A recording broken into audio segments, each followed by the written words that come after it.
Hey, I'm Bridget, and this is Brain Juice with Noah Chrysler. Bridget, what's up? Welcome to the show, Bridget. I'm stoked Thanks for for this having conversation. me. Absolutely. Thank you for being here. I don't know. Are you ready for your intro here? I'm so ready. Here we go. Today on Brain Juice, we're talking with Bridget Dugan. Bridget works as an blah blah blah blah blah. Bridget works at an addiction treatment center, helping people in early recovery feel a little less alone. She's also a ghostwriter, a former flight attendant, and most importantly, my middle school ex-girlfriend. Over the years, we did a lot of improv together, and she was one of the first people to ever break my heart into a million little pieces. At Ugh. one point, I told her in a moment that I don't even remember, but one that she's apparently carried with her for over a decade, your good qualities are meaningless if you're unreliable. In return, by the way, this was written by ChatGPT, and I thought this fucking line was so funny. In return, she told me nothing, and then she vanished. I was like, that's awesome. Cool. Today, we're going to finally confront Bridget about why she dumped me in the seventh grade, talk to her about recovery and addiction, ask her why men keep confessing their erectile dysfunction to her, and then dive into Pokemon Go, Avatar marathons, and whether she really uses her charisma to manipulate people. R.I.P. Mr. Engel. I Oh, love like that for man. real. Me too. That's really Yeah. sad. To I don't be know. to be fair, you saying that and him saying that like haunted me all up the way until I got sober. Like that's like one of the things we'll talk about this all later, but yeah, carried I those feel with terrible me. about that. I'm really It sorry. needed to be said. Still though, I don't know. I don't know if it needed to be said. I think it's difficult for me to remember like the exact moment, but it was something involving when we were all improv club officers. So like we were all, running the improv club. And I had been late, forgotten to do something, like any one of my classic things in high school.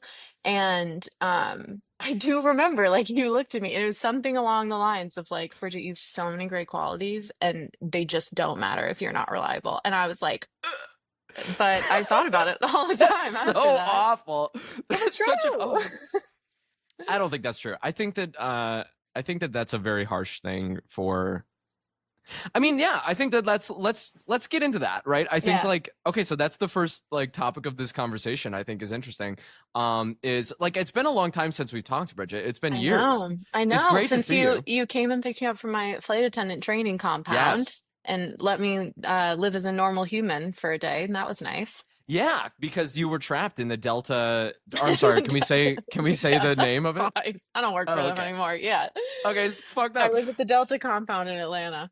Yeah, I want to hear about that if you could share the deets about that, but maybe we'll talk Yeah. about that later. Yeah, Um, wherever you want to start. I think that the I'm still finding out what this show is, right? And so like kind of like locking down the direction. And I think like a really fun, juicy thumbnail and title is like confronting my ex-girlfriend, why she dumped me. I think that's really funny.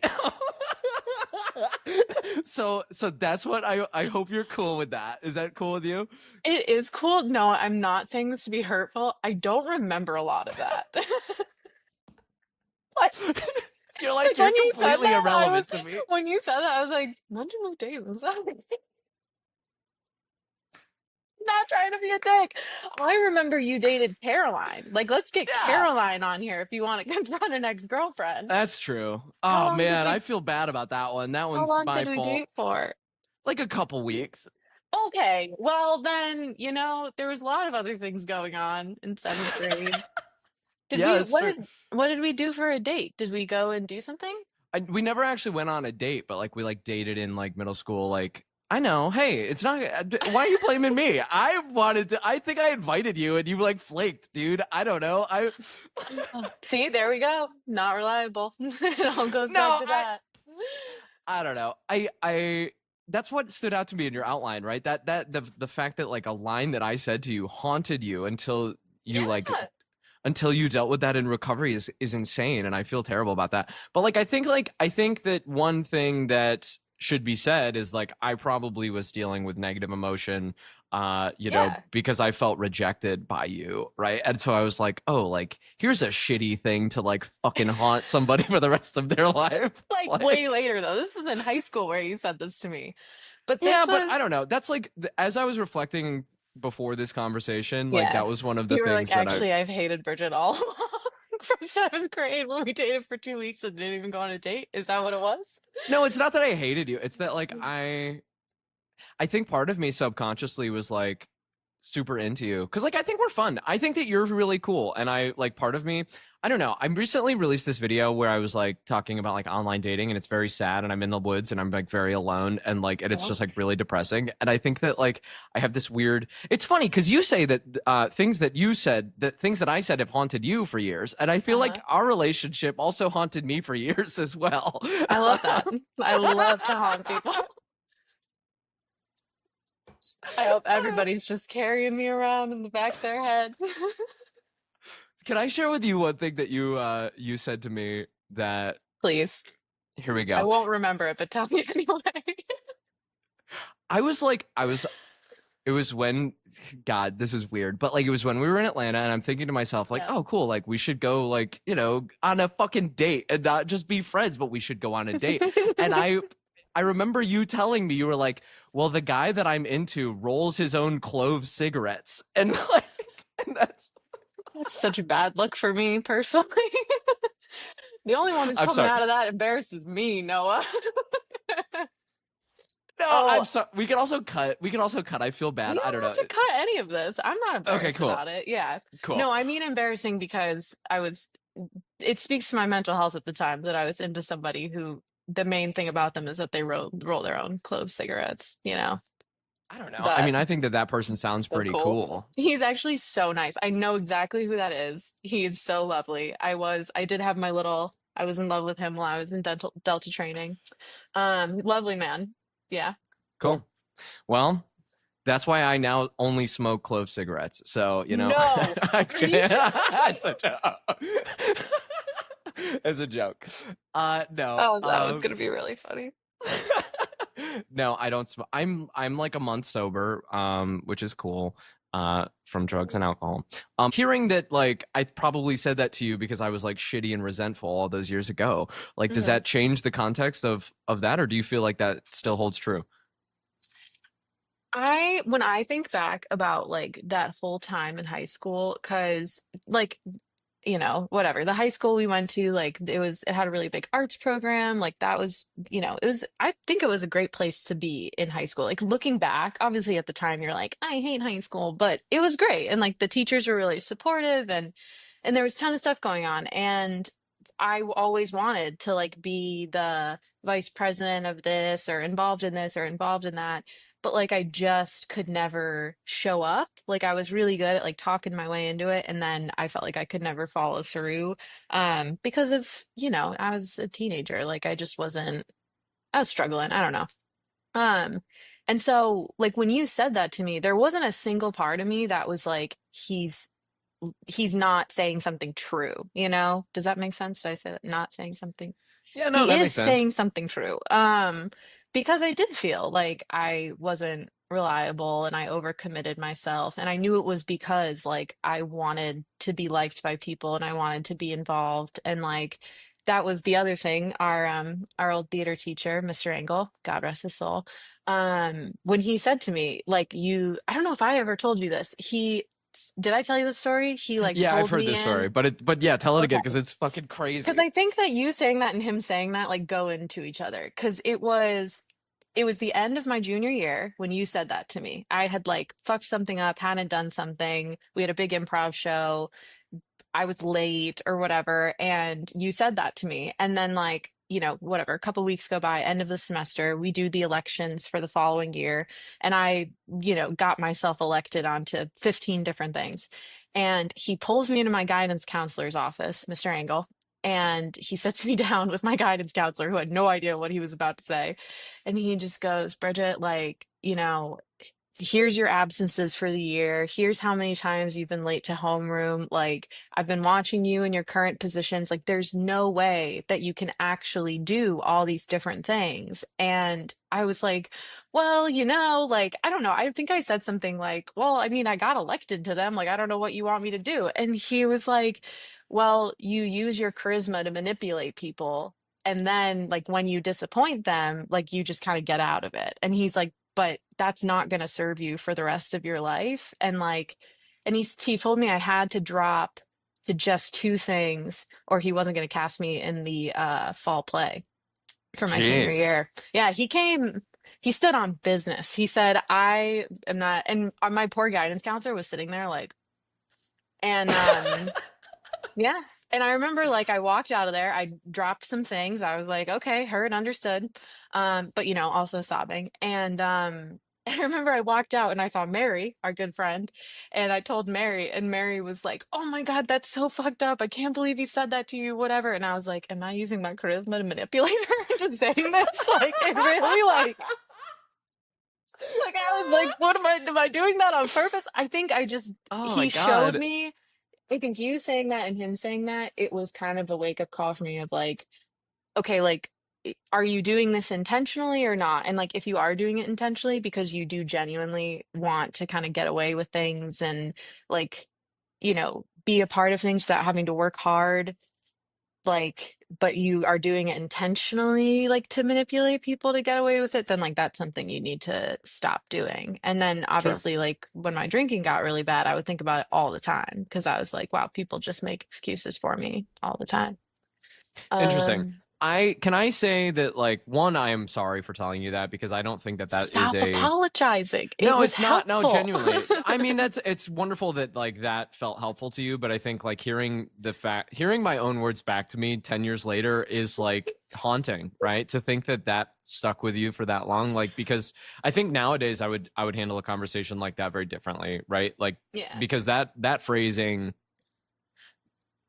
Okay, so we've talked about how I'm trying to lock down what this show is going to be, and I also have another show called Chasing Dragons, where I essentially coach entrepreneurs, right? And as I've prepared for that and like learned more like coaching frameworks and stuff, there are some things about how you actually help people make progress in their lives, and if you're trying to give them constructive feedback and stuff, like that level of harshness, I think is not valuable, right? And so Mm, I think I think instead of something like I think a more productive thing would be like, hey, like Bridget, you are one of the funniest improvisers that I've ever met. Like because I mm, I still remember like scenes that we did together, it was and fun. like there are some of the funniest things, not just fun, but like genuinely like I remember this one scene that we did together when we were on like the summer team that I made or whatever, like Oh yeah, in yeah, yeah. college. Hmm. We did a scene together in that, and I just remember fucking cracking up because it was the funniest shit I'd ever been a part of, and I was like, wow, I was Yeah. super proud to like, make something like that. Um, and so I don't know. I just hearing that nowadays, like, oh, like I don't know, both of those lines of your good qualities are meaningless if you're unreliable. That's not true. Like, like your good qualities are still good qualities. And like in order to be reliable, like you don't like you don't make somebody reliable by like, fucking being like you're unreliable. You make someone reliable.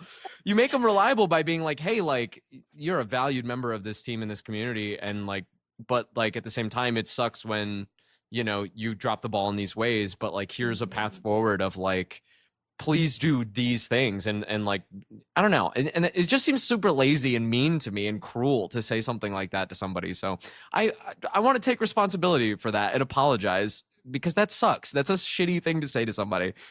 Yeah, I do appreciate you saying that. I do think like it wasn't like you were saying it to me in the context of a friend. Like you were saying it as like we are trying to make this Do a improv thing. group together and like, you know, and I think like if a boss said that to you, I think you'd be like, yeah, okay. Like in a business setting or like in the setting of trying to build something, I don't know, like I think it's fair enough. Like yes, if you're so great when you show up, but you only show up 50% of the time, like who would you rather have? Somebody who's always, reliable and shows up but maybe isn't as great, or someone who you just never know. So Yeah, I that's don't true. know. I won't let you take that piece of advice from me because it's helpful to me. Well, good. That's good. I'm glad that the devastating thing that I said when we were 15 helped you. Thank But you. that's I don't know how do you think that has so let's get into the addiction stuff, like I don't know, like because the last time I talked to you was in Atlanta years and years Yeah. ago. I think, or no, we did a podcast in like 2020. That was 5 years ago. 5-year check-in. So what happened? No. post Delta stuff? Um, yeah. So, I mean, in terms of the drinking, like that, it was going on actually, like when we last saw each other. It really, obviously, like we all have the benefit of hindsight, and like looking back, like I've never wanted to drink normally. Like I do remember I have that very alcoholic memory of like the very first time I drank. I was at my uncle's house. I was 12 years old. It was a family reunion. And I think my uncle thought I was like one of the older cousins. And so he made me a mudslide, which is literally like chocolate milk and alcohol. So great drink to give a 12-year-old. And Jesus. yeah, and I, took that guy down and I was like, oh. And I had these two older cousins who were so cool and like, whatever. I just worshiped them and they thought I was lame. And I remember when I drank that first time when I was with them, it was the first time I wasn't like worried about how I was appearing to them. Like I wasn't thinking about how I looked or what I said. Like I was just kind of in this place of like warmth and everything seemed funnier and whatever. And so, like, from the very beginning, I think alcohol was like a solution to a problem for me rather than just like a fun thing to do. And then, obviously, like, I wasn't, we were just talking about the improv club. I wasn't a cool kid in high school. Like, I wasn't going to parties or anything.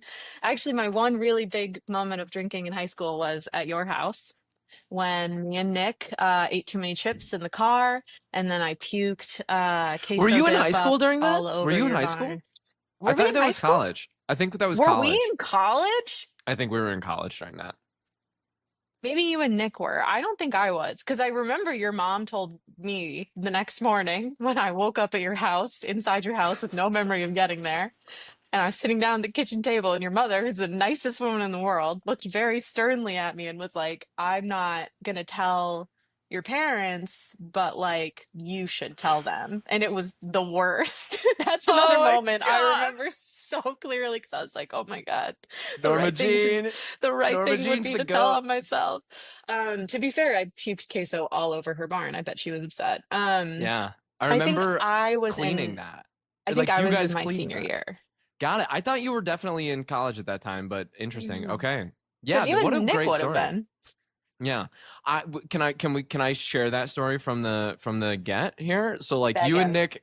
you and Nick came over like, and you were like pre-gaming in the car and you had already like drank We a had bottle of arrived wine. at the destination and pre-gamed in the car. We were not like in the streets of Manlius chugging it down. But yes, continue. We were in your driveway. Yes, you were in the driveway pre-game and then I showed up and then like, I don't know, we were like young and dumb and like I don't know, got really hammered that night and then like and I like went away to like get like water. You guys were like, "Hey, do you have any water?" And I was like, "Yeah, okay." So I like went to get like bottles of water and I came back and I just you ever see that scene from Family Guy where like they're all puking on each other and stuff? It was like that. I just like came back and it was just a fountain of vomit just from both of you. Same. Just like Rough, rough stuff. and then I was like, fuck, like what do I do? Like, we're all drunk children. Cause I remember like both of your parents started to like call you both profusely and your phones were just ringing off the hook. And there was this moment of just like, what the fuck do we do? And so I just was like, okay, fuck it. And I just was like, hey, mom and dad, Bridget and Nick are in the barn and they're like puking like crazy. What a podcast, man. Oh Sorry. my God. That's why I think I was in high school, because otherwise I'm like, would it have been that big of a deal? Like, Yeah. because it felt like a big deal. Like, I Yeah. remember being like, that's the most serious trouble I've ever gotten into in high school, speaking in your barn. That's so Um, funny. oh, that was so terrible.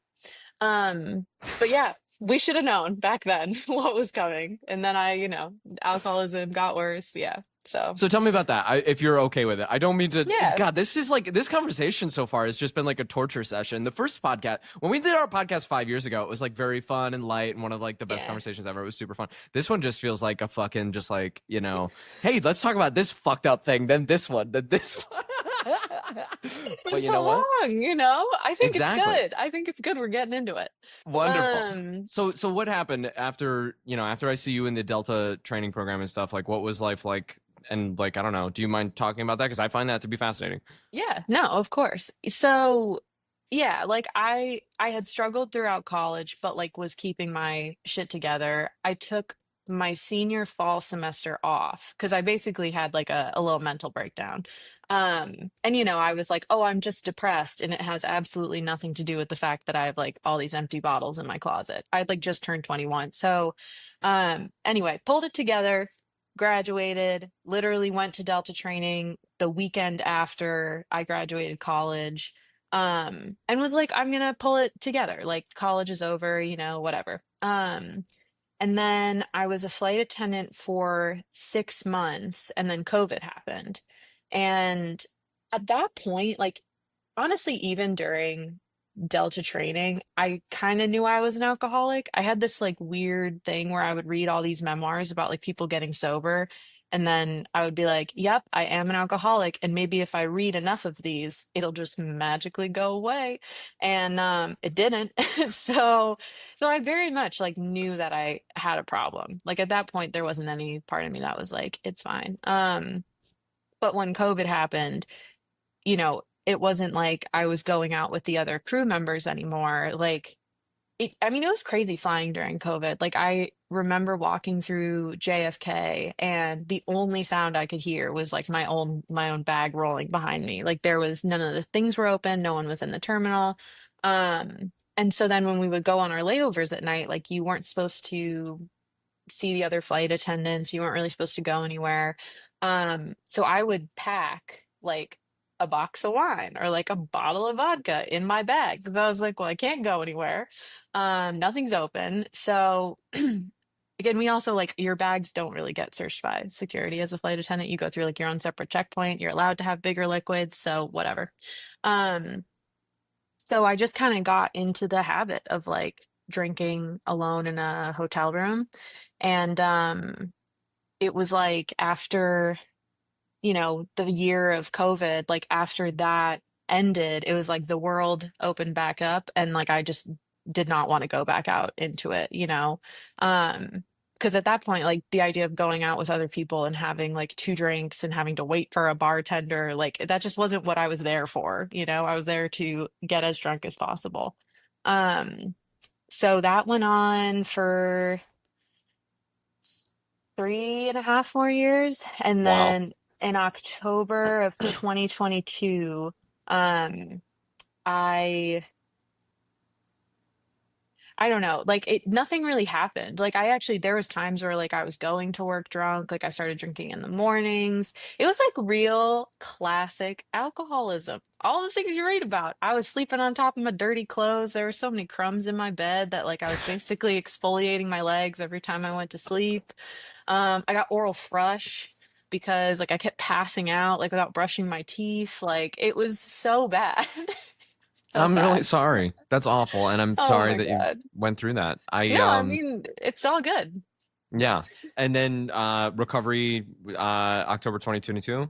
Yeah. Yes, October 2022, my stepmom felt like there was something kind of off about me because no one in my life really knew this was going on. Like, I just kind of like when I was flying, I would tell people that the reason I wasn't coming out with them is because I had family or friends in the city that we were in.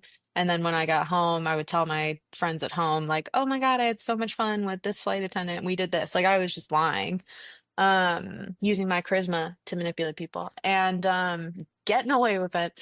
And then my stepmom, though, she was like, something's just off about you. And so her best friend is an astrologist. And for Oh, my 25th birthday, she said, I'm gonna get you a session with my best friend, the astrologist. And I said, okay. And this woman is a witch. Okay. She knows things about you. Noah, if we put you in her, like the things she would tell okay. you about yourself. And so anyway, she does my whole chart thing, and I'm talking to her, and at some point in it, Where is like she based? Is she she was in New York. I was like doing this on Zoom while I was living in Minnesota. So I'm like in my okay? living Is room, she in probably Syracuse? drunk. No, she's in like Westchester, New York. That's like where Okay, my stepmom's from. cool. I would Um love to do a podcast with her. That'd be really fun. I will give you her Hell information yeah. after this because Hell yeah. she's very cool. She's very intense. Kind of Hell yeah. scary. That's perfect. Yeah, she's cool. So she, you know, whatever. She's reading my chart. She's telling me about my houses and whatever. And at one point, like, she says something about how there's like this big dark thing in my life. And she's like, you know, if you can just overcome this, like these are all the other great things that are going to happen, but like you might not overcome this. So like, what do you think that is? And this woman, like, I'd never met her before. My stepmom didn't know exactly what was going on. Like, so, you know, I don't think she had any reason to believe it, that there was something wrong. And I just started crying and I was like, I think I'm an alcoholic. Like, I don't know if I'm ever going to be able to stop drinking and blah, blah, blah.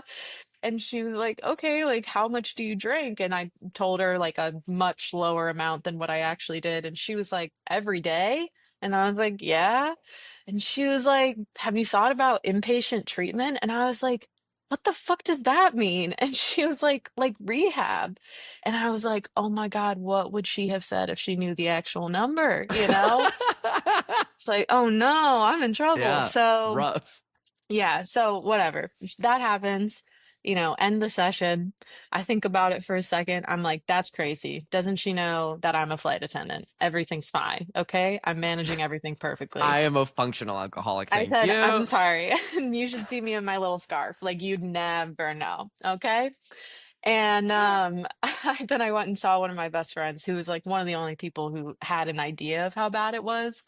And I looked at her and I was like, this fucking astrologist lady just told me I should go to rehab. Can you believe that? And my best friend just looks at me and she's like, mm-hmm. And I was like, do you think I should go to rehab? And she's like, mm-hmm.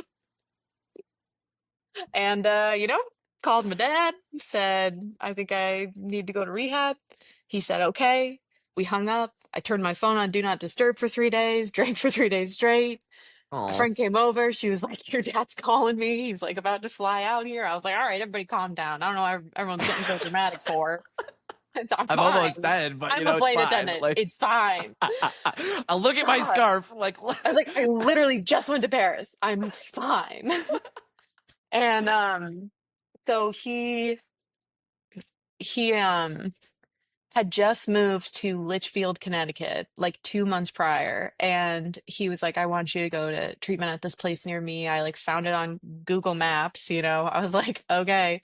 And it ended up being this like fantastic treatment center, which like now working in treatment, I'm like, oh my God, this could have gone so differently. Like oh yeah, just if you went seeing to a different how, one or something. yeah, there's so many terrible ones. And like they're Hmm. terrible in so many different ways. And like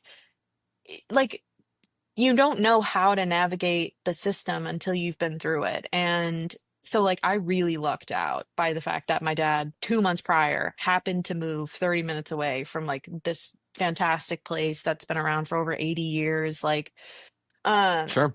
Can I jump in for a second? Because yeah, I know I'm I've been sorry. like I've been laughing. You're yapping. totally fine. No, thank you so much for sharing that story. And I also just like, I don't know, I think it's important for me to jump in.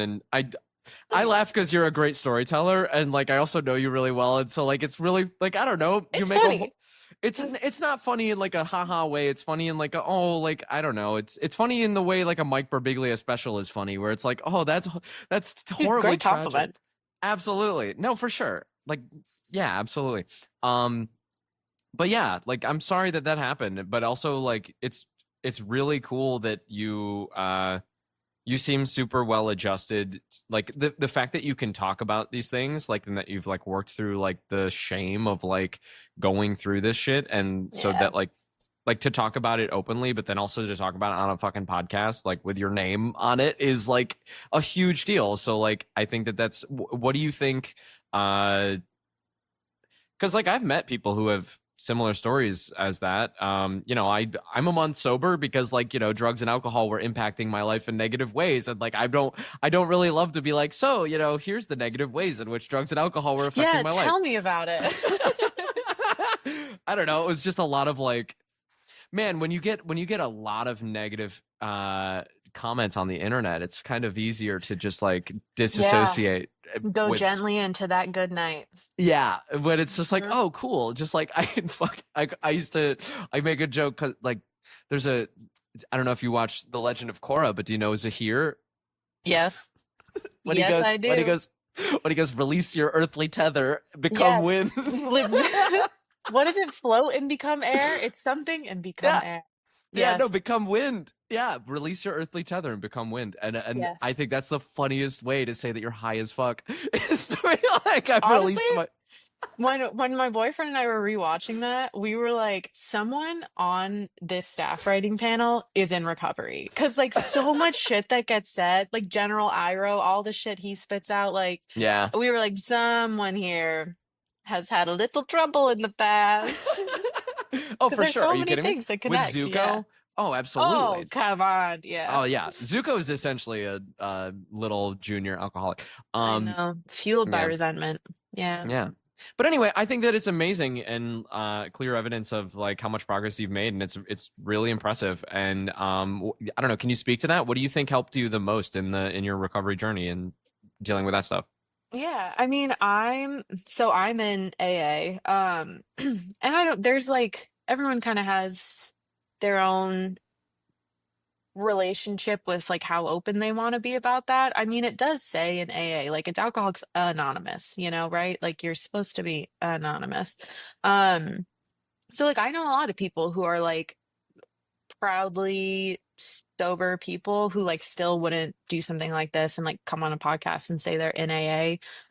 Dax Shepard actually on his podcast gets like a lot of flack for that because he openly talks about AA all the time and he's like supposed to be anonymous. But for me, like I remember listening to Dax Shepard when I was still drinking and being like, oh, that dude is in AA. Like maybe AA is not just like sad people in a church basement. Like maybe there are cool people there or whatever. I don't know. I guess that sounds bad, but that is, I do No, remember I thinking love that and that. being like, I I should love give it that. a shot. Sure. So that's me justifying me talking about it because I do feel weird doing it. But it is like all because of AA. Like that's what my treatment center is founded on. Like you get a therapist, you get a psychiatrist, like that's all awesome, but like it's literally AA boot camp. Like there's like this big book, the big blue book of Alcoholics Anonymous. Um and I remember reading that book and just being like, holy shit, some dude, like the stockbroker dude in the 1940s wrote his life story and I can absolutely relate to every single thing he's saying now in 2022, like in my little dorm room with this book, because we have the same thing, which is the disease of alcoholism. And so to be able to like go to a space where everyone who walks in that room like is there for the same reason, even though you all have completely different backgrounds, and like you basically you get a sponsor and you like go through like the 12 steps of Alcoholics Anonymous. Hmm. And my sponsor is like this fantastic woman who's been sober for a long time. And like, she does not get paid to hang out with me and hear all the annoying shit I have to tell her. Like, one of the main things that you do in AA is you write your fourth step, which is like an inventory of your past. You like write all your resentments, all the harms you've done, blah blah blah. And you wrote down Noah Chrysler once told me that I fucking am You are flaky. not on my resentment list. You are on my harms done list because I felt that Oh, I could have handled our friendship better. oh. Um, but yeah, like I mean, you go back, you go that deep. You put down like, whatever. So this woman, like for the past I was in treatment for almost 6 months and then afterwards, got out, stayed in the area. So I've been working with her for like the past 2 years and like she knows every horrible thing I've ever done. She's shared a lot of her past with me, and like the only reason that she's doing that is because somebody did it for her. Like that's what I love about AA is like you're giving freely what was given to you. Um and everyone in AA is just like sometimes I have to remind myself actually that like I shouldn't be so open about it because I work in treatment and because a lot of my friends who are like local here are in recovery, like sometimes I'll say shit in front of my dad and he'll be like, "You did what?" Or like, "What?"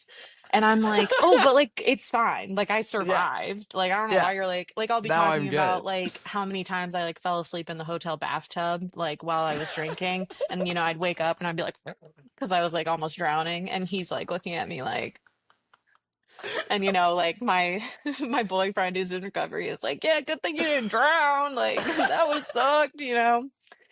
So I think everyone just has like a kind of a dark humor. You would love AA. Yeah. You would Oh really man. enjoy people in AA. Hopefully I never Um, have to I don't know. I don't know. I could see this the shitty part is that like I don't know. I think that like if my career doesn't start going in the right direction, like I feel like I'm going to be like in my like mid 50s. If I'm like alone in my mid 50s, then I think I'm going to have to experience what AA is like cuz like fuck me, dude. Like I don't know. Sorry, I don't know. But no, I think that like I think that it's fantastic that you can openly talk about it. I think that did you watch like John Mulaney's special about his addiction experiences? Yeah. the line that he says in that, where every time I'm alone, I'm hanging out with the person who tried to kill me. Pulled no Fantastic. punches. I said to someone the other day, I want to have that written out and I want to put it up on the wall in my office because it's Oh, that's so so funny. good. Yeah, That's so anyway, funny. keep going. Sorry. I love No, you're that good. I'm special. sorry. I'm sorry about what you've been through, but I mean, you seem like you're stronger for it, and the idea that like you're using your story and your experiences to help other people, like I don't know, like that's so cool. I mean, you're like a very wonderful communicator. You always have been. You've been a fantastic writer and actress and like improviser person, and like I think.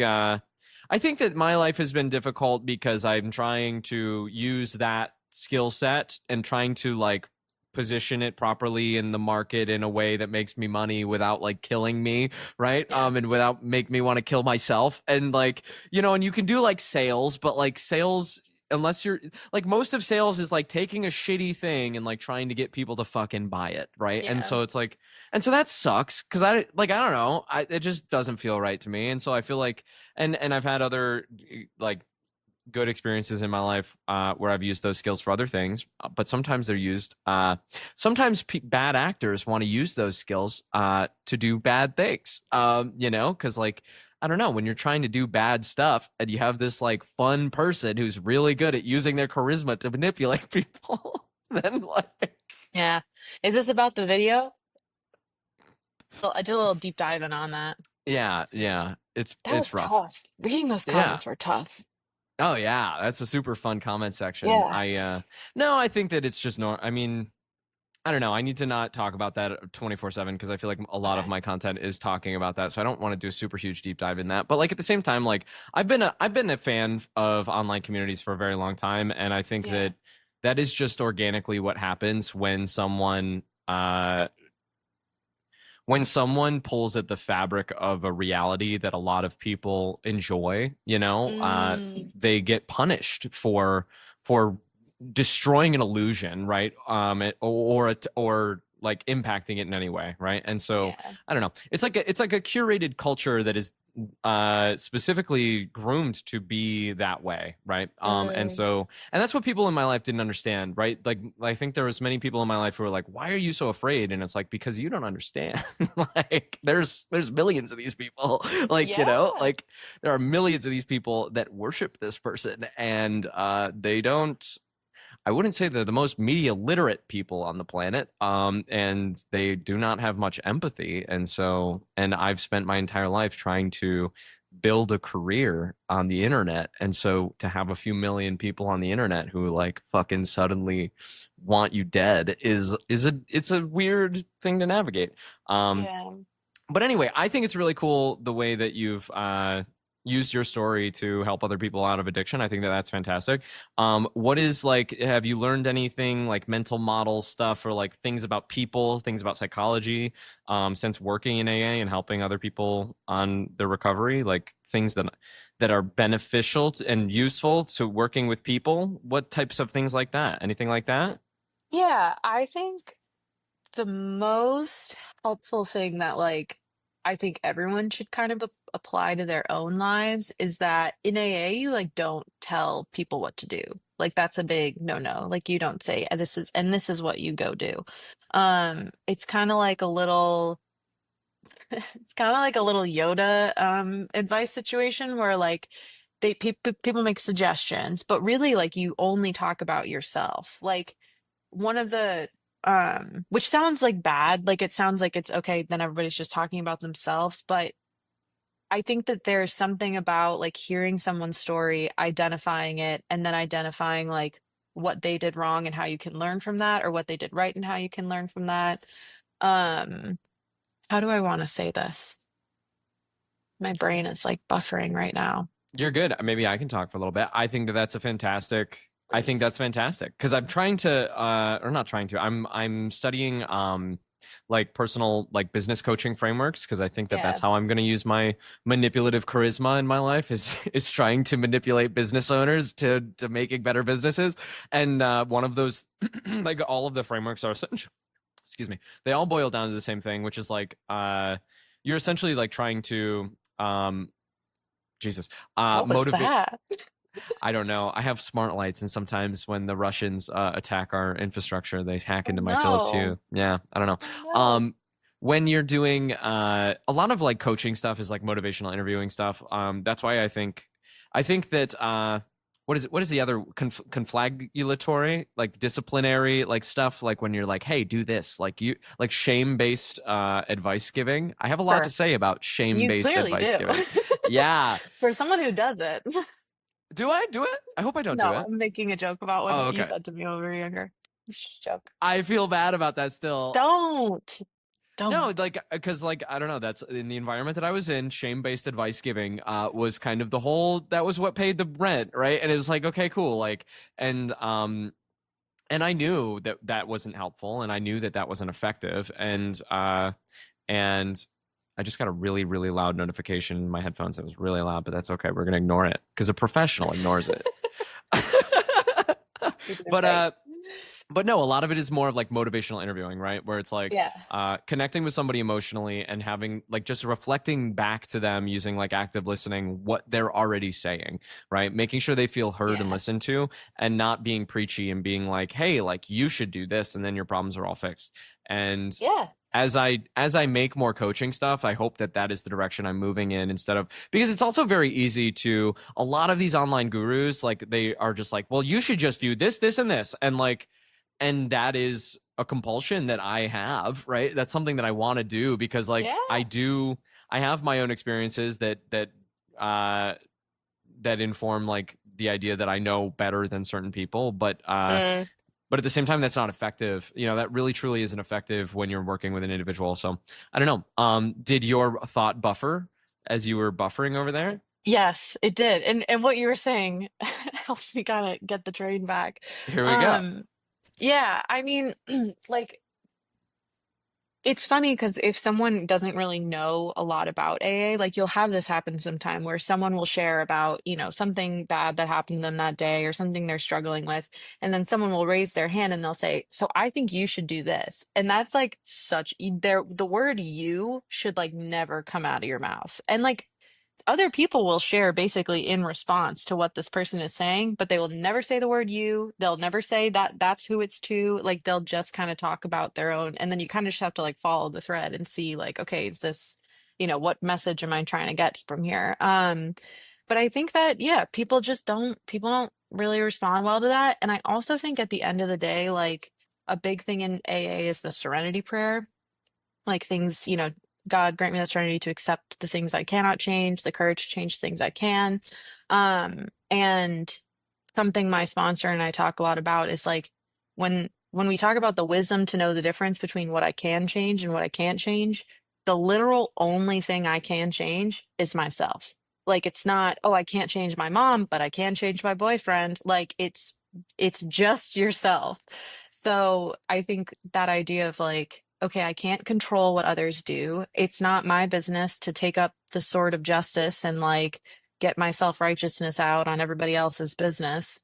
So how do if I can't control others and, I can't have the world according to me exist, like how do I then still find some sort of inner peace among like the chaos of it? Can I ask you a question? One Yeah. conversation that I remember us having a very long time ago is you asked me, and I think that it shows. I think that this question, I bring it sticks in my memory for two reasons. Because like, I think it tells a little bit about what you experienced, but then it also tells about like what I also like my reality at that time, and it was Mhm. you were talking about like betrayal, right? Like when Noah, when somebody betrays you, you know, how do you know like when it's appropriate to forgive them, right? Do you remember having that conversation with me years ago? No, what are we talking about? I don't know who we were talking about, but like I know we had this conversation, and I will It's never not, forget I'm it. not surprised, but yeah, I don't remember the context, but keep going. But you were like, I just don't know when it's appropriate to forgive somebody and that sort of thing. And I remember my little naive ass who really hadn't seen much of the world. I was just like, oh, just immediately forgive anybody, anytime for anything, right? And it was like, and like now I think about that, probably 10 years later, and I'm like, well, that's fucking not the right answer to that question, right? But I also think that you were really struggling too with this idea of forgiving other people, and I just will never forget that conversation. I don't know what are your thoughts around that? I guess have they developed at all since? Because like you were really struggling. I remember you were really struggling. You were like, this No, person hurt me. This person hurt me, and I don't know if I should trust them again, or something like that. Is essentially what the crux of it was. that is so fascinating. I have no idea. See, this is honestly the lesson for it is I was so hurt by this person. I have no idea who that could be. Yeah, No just keep idea. moving. Just keep Clearly, moving, and clearly I forgave him, I hope.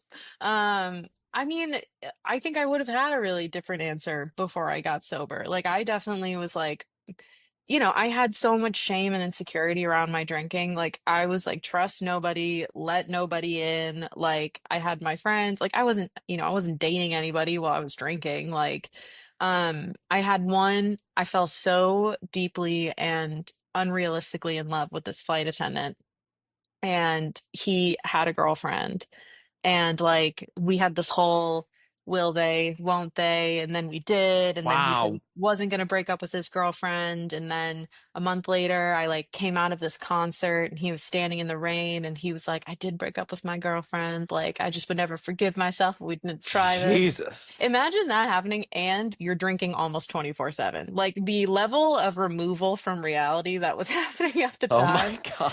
So like he was someone who I was so not even like angry at, but like I was just so hurt by.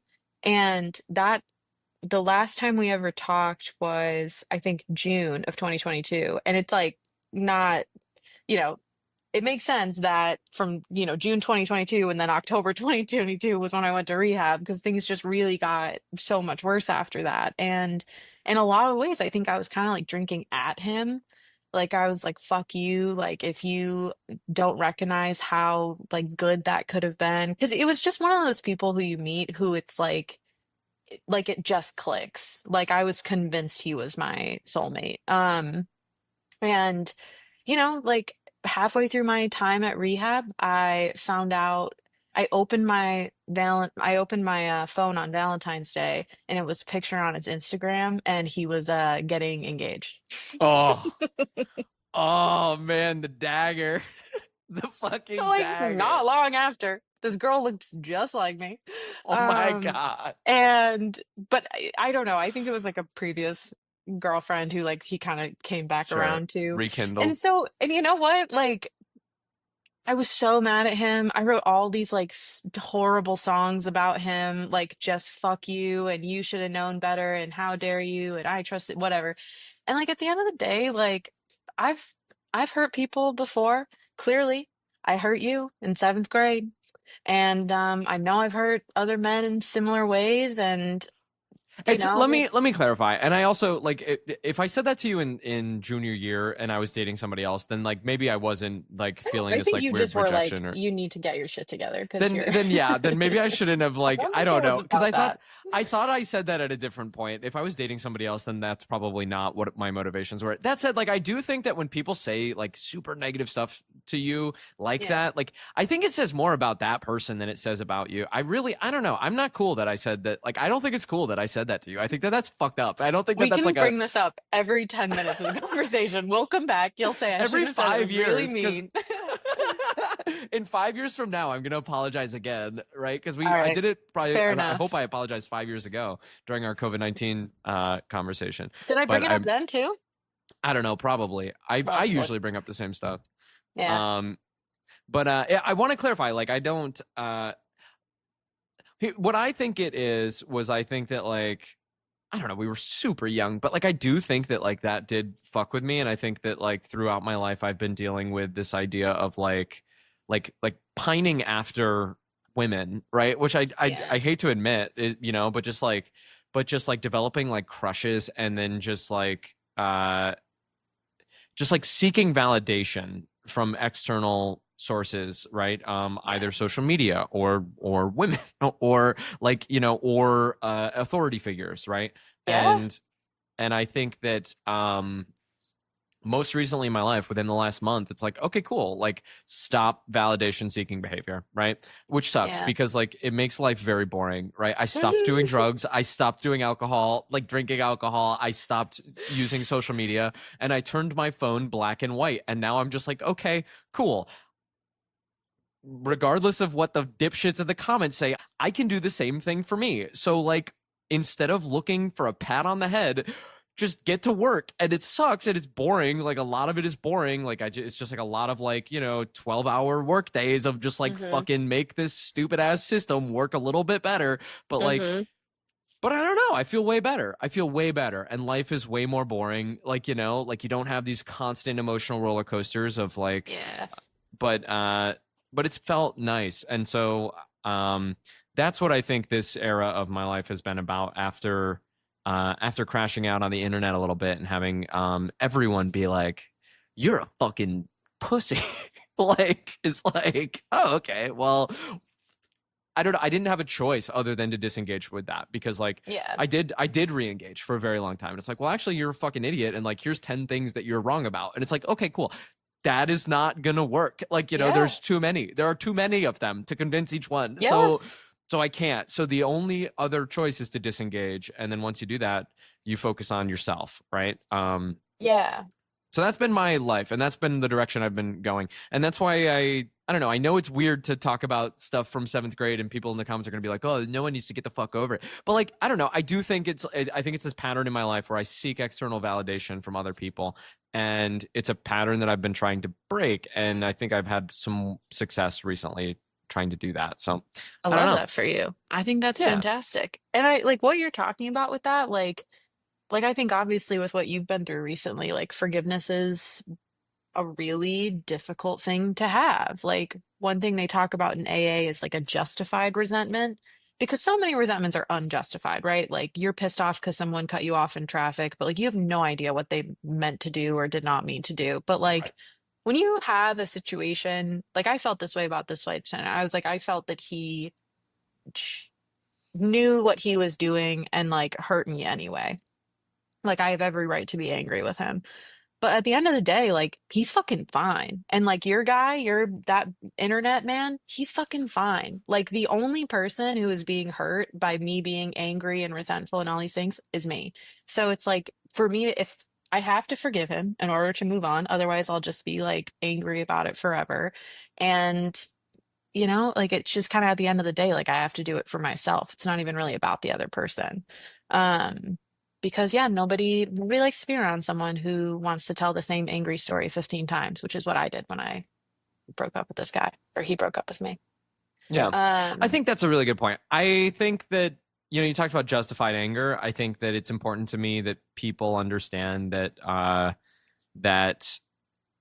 I am extremely angry in that recounting of that story, especially in like the other thing is that people don't understand is that like people are like, oh well, none of this was traumatic, and it's like, well, okay, well, you know, I have literally all of the symptoms listed on the DSM, like you know, so like your opinion of the fact that nothing I experienced was traumatic, I don't think is super relevant in this equation. Like you know, random person who does not know me or my life at all whatsoever. Look at your cool running watch. You're like a real outdoorsy runner, woodsy person. Is that a Garmin? it's a Garmin.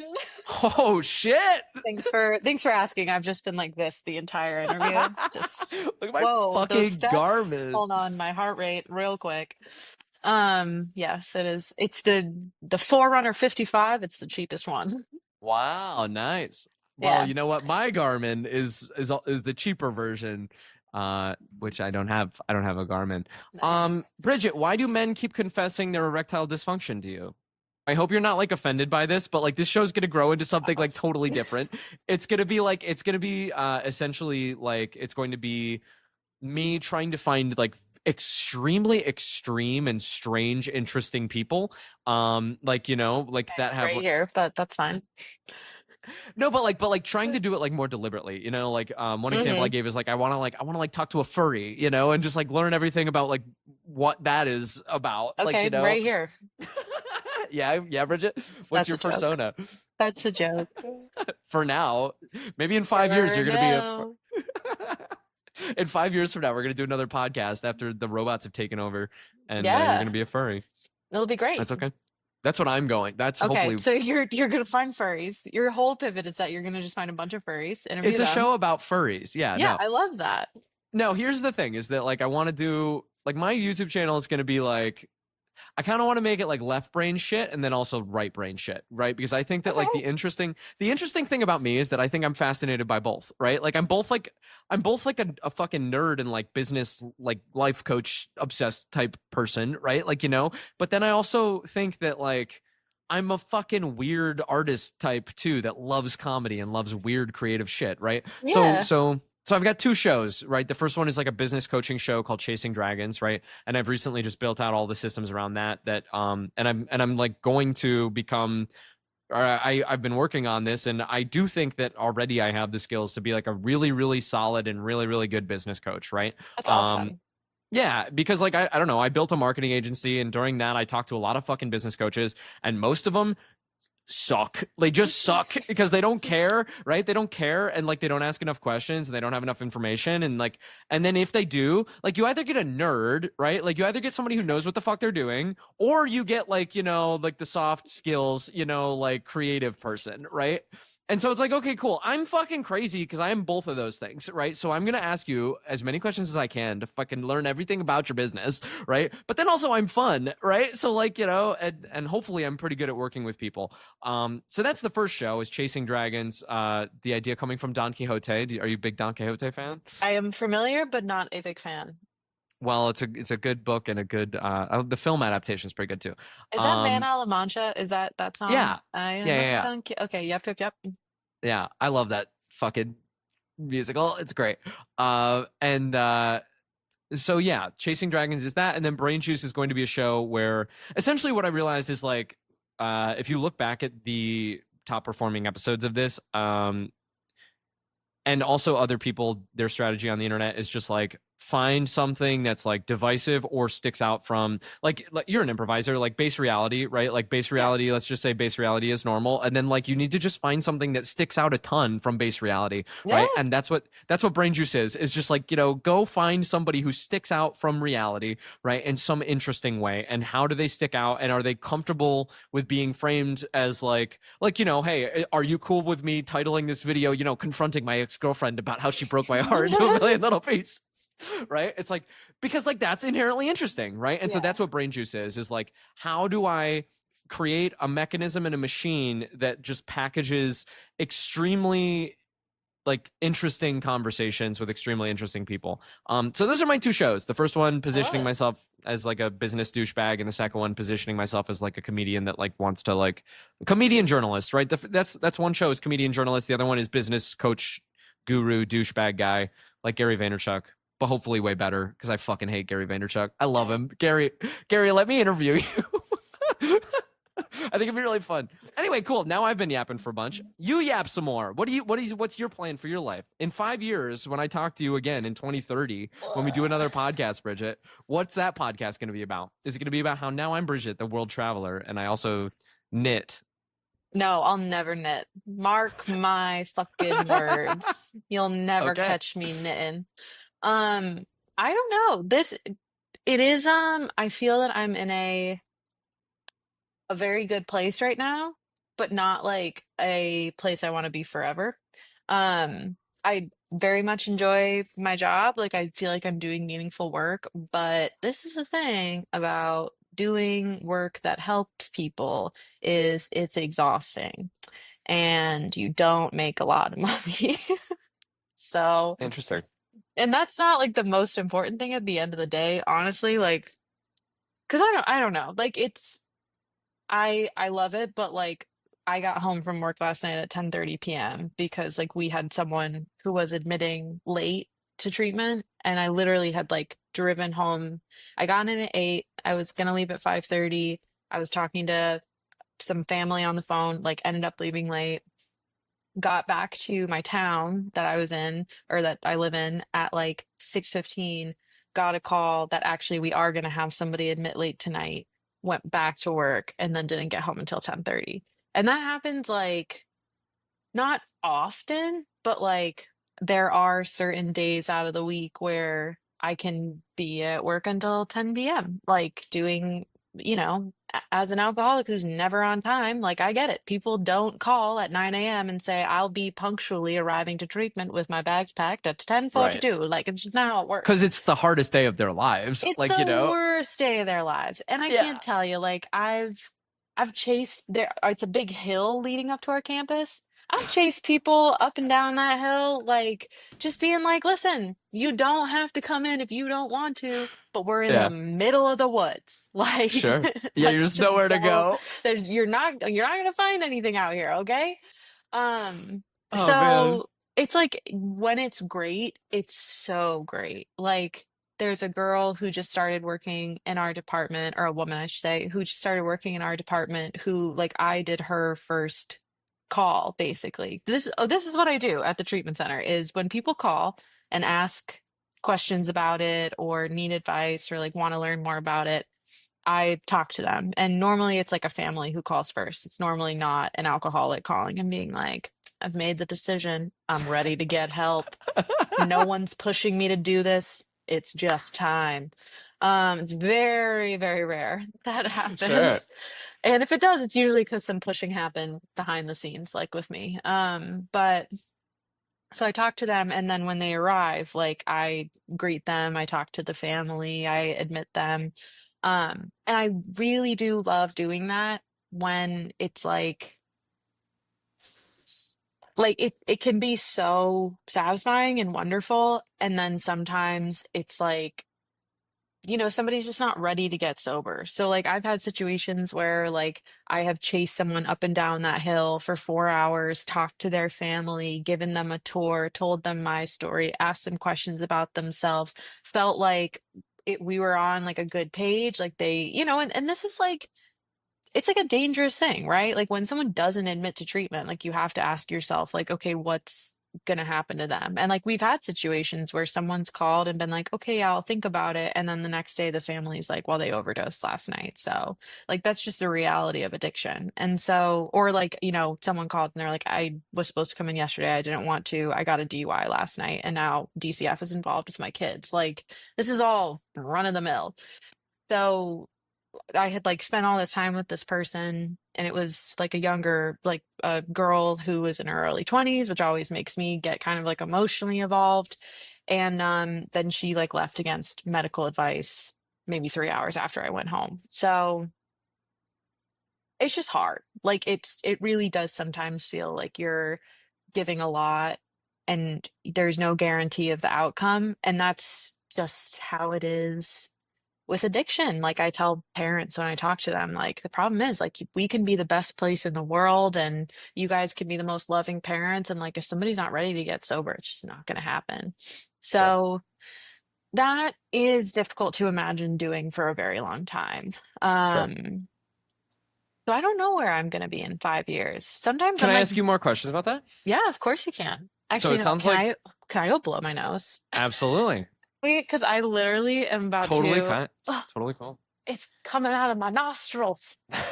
Hold on. I love that you put the headphones in so I can still I hear know, you I'm in taking perfect them out. clarity. I don't want you to hear me blow my nose. I want to leave this in the edit. What happened? Uh-oh. Did I just ruin it by taking my headphones off? Oh my God, the timer restarted. No, I'm so sorry. It says 0% uploaded. Okay, so Bridget had to blow her nose, and I'm hoping that that didn't accidentally stop the recording, but that's okay. As I've done more coaching stuff, I Hmm. think you said something that I clocked as like what I believe to be a limiting belief, right? Or potentially one, if you agree with this idea. But you said the idea that like helping people, you don't make a lot of money when you're helping people, which I think it meant, you meant that in your specific situation. I think that is true for you at this moment, right? If like, I don't know, it's rewarding in other ways, essentially, is what people do Yeah, that job I for. guess I should say because like I certainly live exactly as I feel comfortable living. Like, could I buy a house? No, but that's fine. I don't want or need to at this moment in time.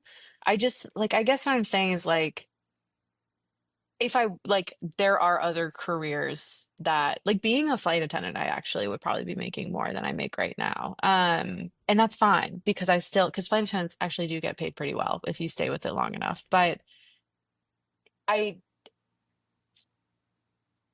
I guess what I'm saying is I do just want to say I'm happy with how I get paid. I'm But not trying to get you in trouble. I'm not trying to get you in trouble. I'm saying though that like I think that you're a person that is probably very skilled at working with other people. And so I think that like I don't know, I hope that you find a way to move your career into a path where, you do still get to work with other people and help them along certain paths, but like, maybe that's not addiction recovery. Maybe that's something else in a yeah, few years. Like I don't know, because like that's a very lucrative space. Like helping people is like a very people need help. This world's getting hard. We're doing authoritarianism. Donald Trump's the yeah. president. Oh my God. Yeah. There, ICE is going to be the new Gestapo. So like, It's we're tough going to need some times. help. Yeah, it's Yeah. not great. It's bad stuff. I don't know. Cool. Anyway, Bridget, thank you so much for coming on and having this conversation. I hope the whole thing isn't lost to time, but we'll find out, I'm stoked. Any last plugs, anything that you can do you want to plug? Where can people follow you and consume things that you've made? I do have a TikTok, okay? Hell I yeah. haven't posted on it in maybe a year. I'm Cool. thinking about doing it again, but I write Nice. music, and so the Hell yeah. music is on the TikTok. It's at troll under the Bridget, and you can find my original music there. Otherwise, don't follow me on Instagram. That's just for me. I love that. Fantastic. You guys can follow me on Instagram at Noah Chrysler. Also, guys, the best way to help this show is to join the Patreon. You can get on the Patreon Wall of Fame right there over there just for $5 a month. That probably will go up as I figure out more of like what the Patreon's actually going to be. Also, I don't know. We're going to do a bunch of cool stuff on this channel. My coaching show is going to relaunch soon, so I'm stoked about that. And I don't know. What else is on the Patreon? I don't know. There's videos of me dancing, and then I give advice over there if you want advice from me. I don't know. The Patreon's kind of a mess. There's like a cool, fun music channel. It's kind of like behind the scenes of just like, hey, here's what I'm doing today, and a bunch of cool updates over there. I need to work on that pitch, huh? I do genuinely spend a lot of fucking time on that fucking Patreon. So go over there and check it out, and you can join for free too. So you can go and look at the free tier. The free tier is pretty cool. You get blog updates and shit. Cool. Guys, thanks so much for watching. Bridget, thank you so much for having this conversation with me. Thanks for having me, Noah. It was lovely to see you again. Let's do it It in was five wonderful. years. That sounds great. Yeah. Thank you for manipulating me with your charisma. You're so welcome. Anytime. And stop.